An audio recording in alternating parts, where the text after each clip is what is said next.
Hey guys, today we're going to talk Omega Speedmasters, limited editions, and there are a lot of them. Are they worth your money? Are they worth your time? Let's do it.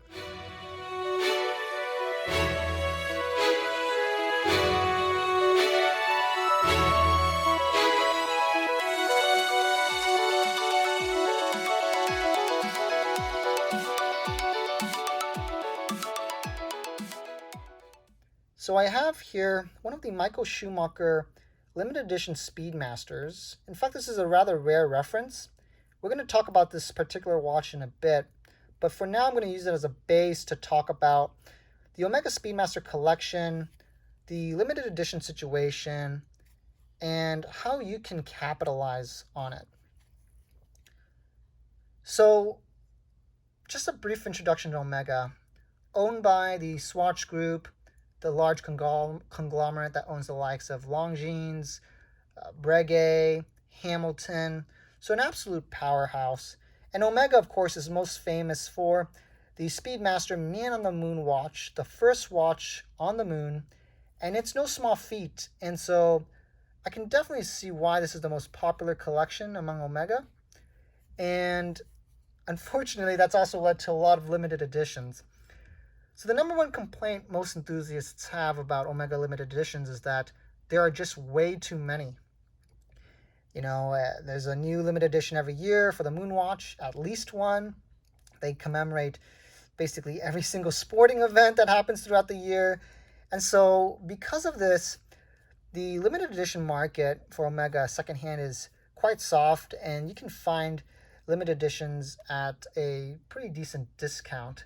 So the value retention play here is pretty weak for Omega.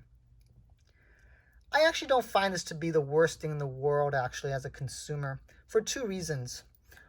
One, because there's so many variations in the limited editions, you're bound to find one that you like somewhere in the history of the Omega limited editions.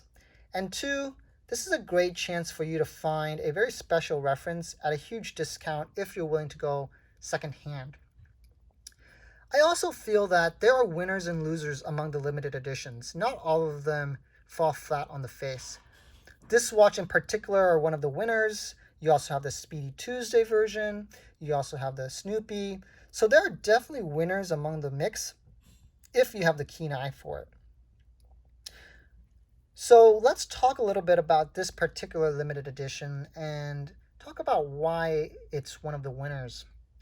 This is the reference 3553.32, limited to 500 pieces.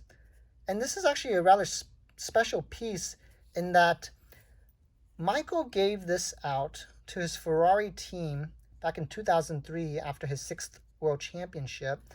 And it was never mass marketed or sold to the general public.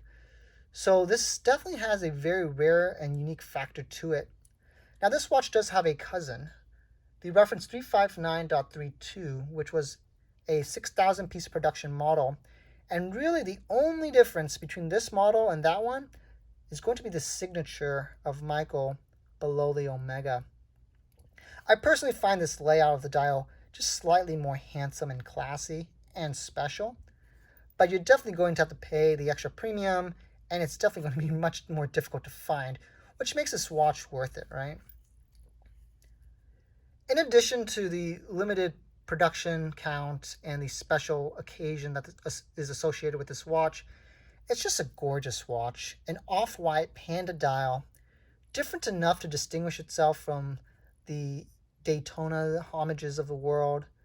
And if you're looking for something with a little more flair compared to the traditional Speedmaster Moonwatch, you're going to have it here with applied markers, a concentric guilloche on the subdials, the very nice black and white and red color combinations here. It just looks very handsome, and it's just a good looking watch. What can I say? So, what are my thoughts? I think as a consumer, take advantage of the Omega limited editions.